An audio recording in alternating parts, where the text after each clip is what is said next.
वर्तमान तीर्थंकर अरिहंत परमात्मा श्री सिमंदर स्वामी भगवान की भक्ति, ध्यान योगी शिवाचार्य भगवंत की भक्ति का अनमोल संगम। साचो सुख तो निज मारयो छे, गुरुए आ समझाव्यो छे। आचार्य भगवान श्री शिव मुनि जी महाराज के विराट व्यक्तित्व एवं कृतित्व को श्रवण कर हम भी उनके संपूर्ण जीवन व्रत के पठन मनन की भावना जागृत करते हुए भगवान महावीर की ध्यान साधना की ओर अग्रसर होकर अपना आत्म कल्याण करें। गुरुए आपणु दर्पण छे, गुरु ने सर्व समर्पण छे। गुरुए आपणु दर्पण छे, गुरु ने सर्व समर्पण छे। गुरुए आपणु सर्व समर्पण छे, दर्पण छे।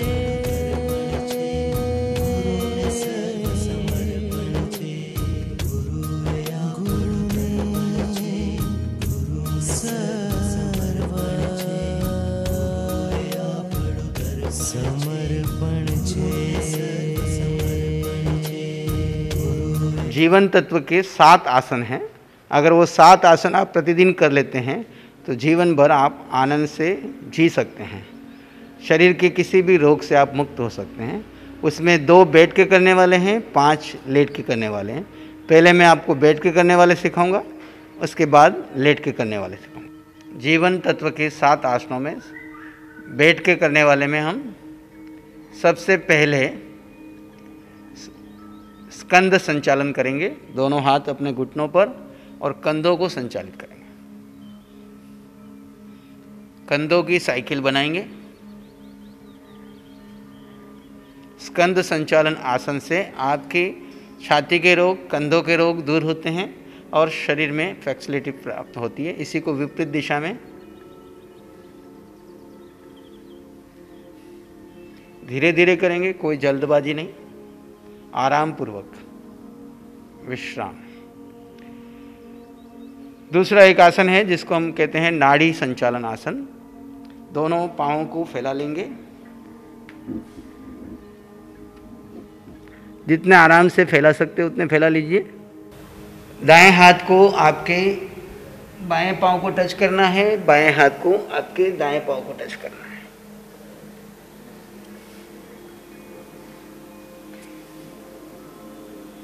करते जाएं। ये कम से कम 21 बार करें, ज़्यादा जितना चाहे उतना कर सकते हैं। समस्त नाड़ियों के संचालन में सहयोग देता है। विश्राम की स्थिति। विश्राम के समय दोनों पांव नज़दीक ले आए और दोनों हाथ पीछे की तरफ रख करके गर्दन को पीछे की तरफ ढीला डाल देंगे।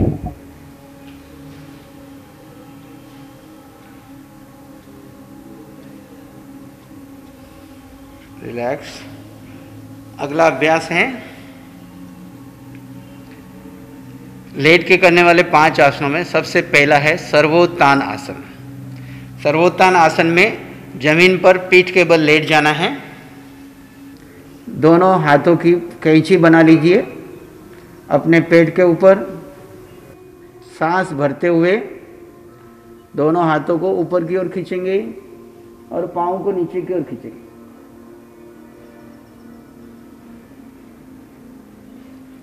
फिर सांस छोड़ते हुए नीचे, फिर सांस लेते हुए ऊपर। हाथ ऊपर की ओर खींचेंगे, पाँव नीचे की ओर खींचेंगे। इससे आपके शरीर की 72,000 नाड़ियों में खिंचाव आएगा। सुस्ती उड़ जाएगी, चुस्ती आ जाएगी। 5 से 10 बार ये सुबह उठते ही कर सकते हैं या जब भी आपको आवश्यकता लगे कर सकते हैं। इसके बाद विश्राम की दशा। विश्राम में हमेशा शवासन में विश्राम, लेटने वालों में शरीर बिल्कुल ढीला, दोनों हाथ साइड में, पाँव में थोड़ा अंतर। अगले अभ्यास के लिए तैयार। बाएं पाँव में दायां पाँव क्रॉस कर लीजिए।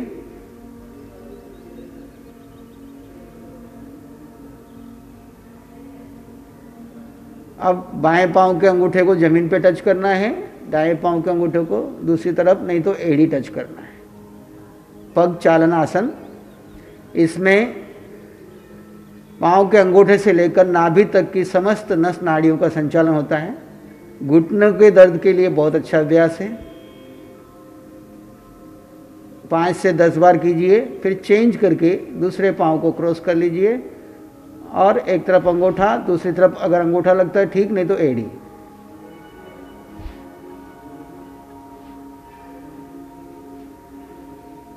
पग चालन आसन से घुटनों के दर्द और नस नाड़ियाँ पाँव के अंगूठे से पेट तक की सभी तंदुरुस्त रहती है। विश्राम। अगले अभ्यास के लिए अगला अभ्यास है नाभि चालन, नाभि संचालन। दोनों हाथों को अपने ज़मीन पर, शरीर से 6 इंच की दूरी पर ज़मीन को पकड़ लीजिए, अपने आसन को पकड़ लीजिए और शरीर को दाएं बाएं पलसेटा देंगे। आपकी पूरी नाभि संचालित होगी।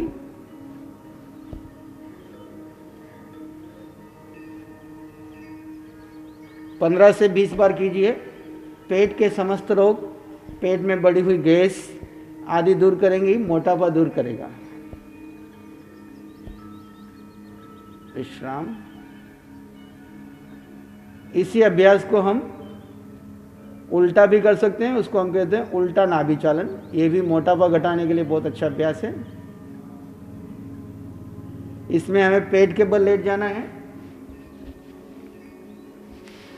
और दोनों हाथ सामने, बाएं हाथ पर दायां हाथ, और नाक को जमीन से थोड़ा सा ऊंचा रखेंगे और दाएं बाएं पलसेटा देंगे।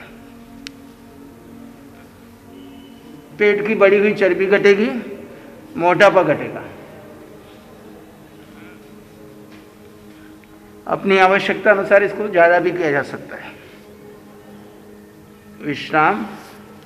पुनः इसमें विश्राम के समय मकरासन में विश्राम कर सकते हैं। बायां हाथ अपने नाक के पास और बायां घुटना फोल्ड किया।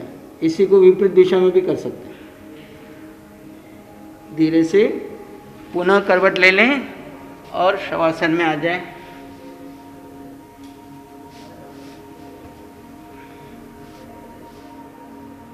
अगला अभ्यास है जानु प्रसार आसन। जानु प्रसार आसन में दाएं पांव को फोल्ड करना है और उसके तलवे को बाएं पांव के घुटने पर रखना है और दाएं पांव के, राइट पांव के घुटने को नीचे ऊपर करना है। आराम पूर्वक जितना ज़मीन तक जा सके। आइडियल स्थिति है घुटना ज़मीन पर लगे, जितना जा सके 5 से 10 बार। इससे आपका पेट के नाभि जिनकी बार बार खिसक जाती है उसको सही जगह पे आएगी। हिप के जॉइंट को फ़ायदा है, घुटनों के लिए भी फ़ायदा है। चेंज करके दूसरे पांव से ये अभ्यास।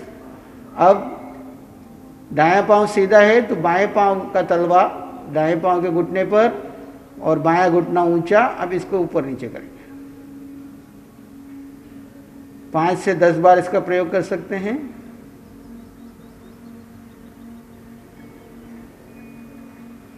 विश्राम की स्थिति। पुनः शवासन में विश्राम।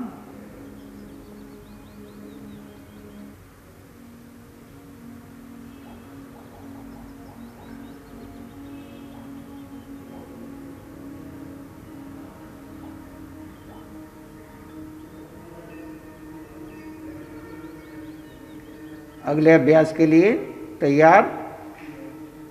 अगला अभ्यास है बाल मचलन। दोनों घुटनों को फोल्ड कर लीजिए, दोनों हाथों की मुट्ठियाँ बना लीजिए, सिर को थोड़ा ज़मीन से ऊपर उठाइए और धीरे धीरे बच्चों की तरह मचलना है। इसमें आप हंसना चाहें हंस सकते हैं।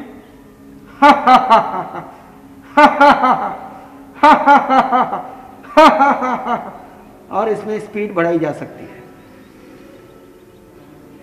विश्राम। पुनः शवासन में।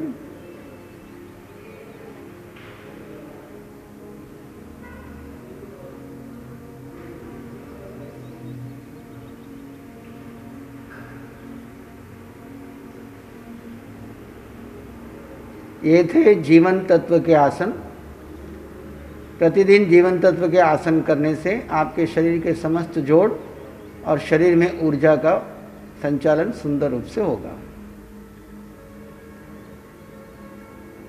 एक लंबा गहरा सांस लें, हाथों पैरों की अंगुलियों को हिलाए डुलाएं और लेफ्ट साइड करवट लेकर के धीरे से उठ करके बैठ सकते। अरिहंत परमात्मा की वाणी कहती है, आनंद हमारा स्वभाव है, शांति हमारे भीतर है, ज्ञान हम स्वयं हैं। Bliss is our nature, peace is inside and knowledge we are.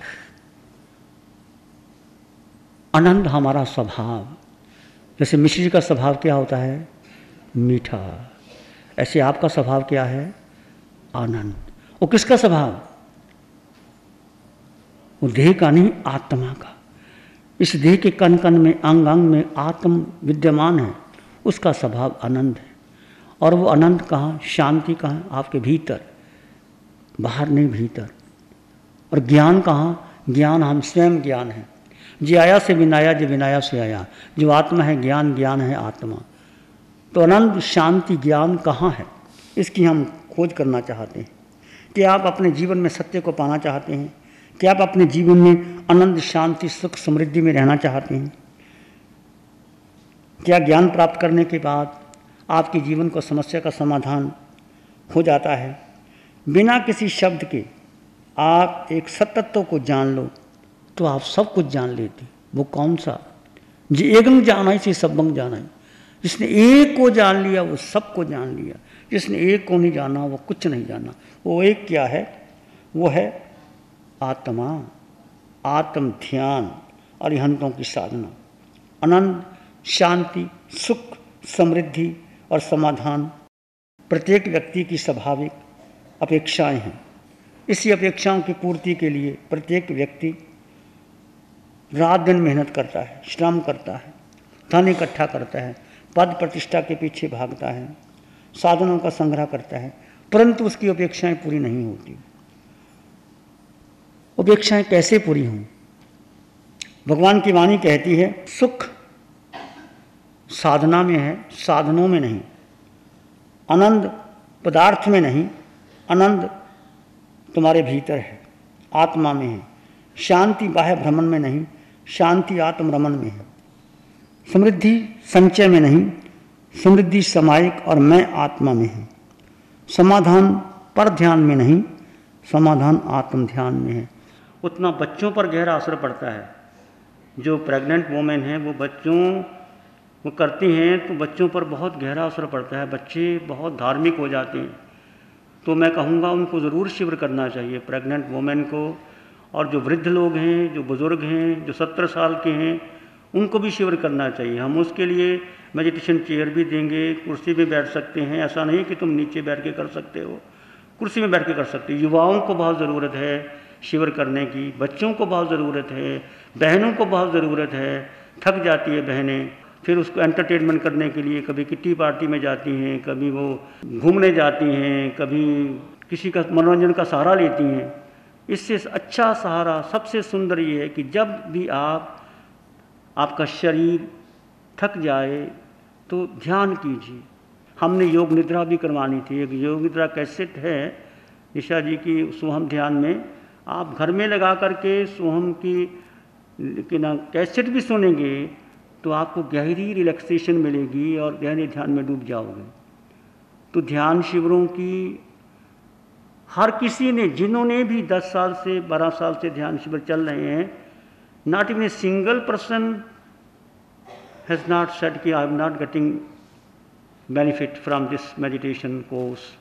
Everybody is getting, तो you will also get it, but have deep faith in meditation and faith in Bhagwan Mahavir vani and faith in Arihant परमात्मा।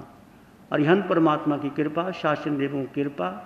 और अभी आपको एक सुनहरी chance है, कहीं जाना नहीं पड़ेगा, यहीं आकर के। तो मैं सभी से कहूँगा कि अपना अपना नाम निश्चित कर लीजिए। जो शिविर करना चाहता है रजिस्ट्रेशन करा के आए, ठीक समय पर आए। जितना तुम एडजस्टमेंट कर सकते हो तुम्हारा जीवन बदल जाएगा जी। अरिहंत परमात्मा की अनंत कृपा से ये भेद ज्ञान की साधना शिविर और भी बहुत हैं, परंतु जब आप गहराई जाओगी कि आज तक हमने शरीर को महत्व दिया और भगवान महावीर की साधना भेद विज्ञान की है। शरीर और आत्मा भिन्न भिन्न है, जीव और अजीव का भेद भगवान महावीर ने 36वें अध्ययन में जाते जाते जीव और अजीव की विभक्ति बताई। आचार्यांग सूत्र का पहला सूत्र ही सोहम, कोहम से शुरू होता है, मैं कौन हूं। तो ये केवल आधे घंटे शिविर करने की बात नहीं, अपने जीवन में सोचो। जब तुम भोजन करते हो तो तुम कौन हो, कौन भोजन कर रहा है, चल रहे हो तो कौन चल रहा है, मैं क्या कर रहा हूं, किसके लिए धन कमाया जा रहा है, किस लिए संबंध बनाए जा रहे हैं, क्या संबंध शाश्वत हैं, क्या मैं रहूँगा। दिन बीतते बीतते कितने साल बीत गए और कितने साल बाकी है, फिर क्यों इतना आकर्षण। जो रुचि संसार के प्रति है वो रुचि आप किस में पैदा करनी है, आत्मदृष्टि में, आत्मा। नमो अरिहंतानंग, नमो सिद्धानंग, नमो आर्यनंग, नमो जयनंग, नमो लोय सब सावनंग, धम्म मंगल मुकिठम अहिंसा संयमो तवो देवावित्तंग नमं शांति जसधम में श्यामनो। श्री चत्तारी मंगलम, अरहंता मंगलम, सिद्धा मंगलम, साहू मंगलम, केवली पाणत्तो धम्मो मंगलम। चत्तारी लोग उत्तमा, अरहंता लोग उत्तमा, सिद्धा लोग उत्तमा, साहू लोग उत्तमा, केवली पाणत्तो धम्मो लोग उत्तमा। चत्तारी शरणं पवज्जामि, अरहंते शरणं पवज्जामि, सिद्धे शरणं पवज्जामि, साहू शरणं पवज्जामि, केवली पाणत्तं धम्मं शरणं पवज्जामि। चारे शरण दो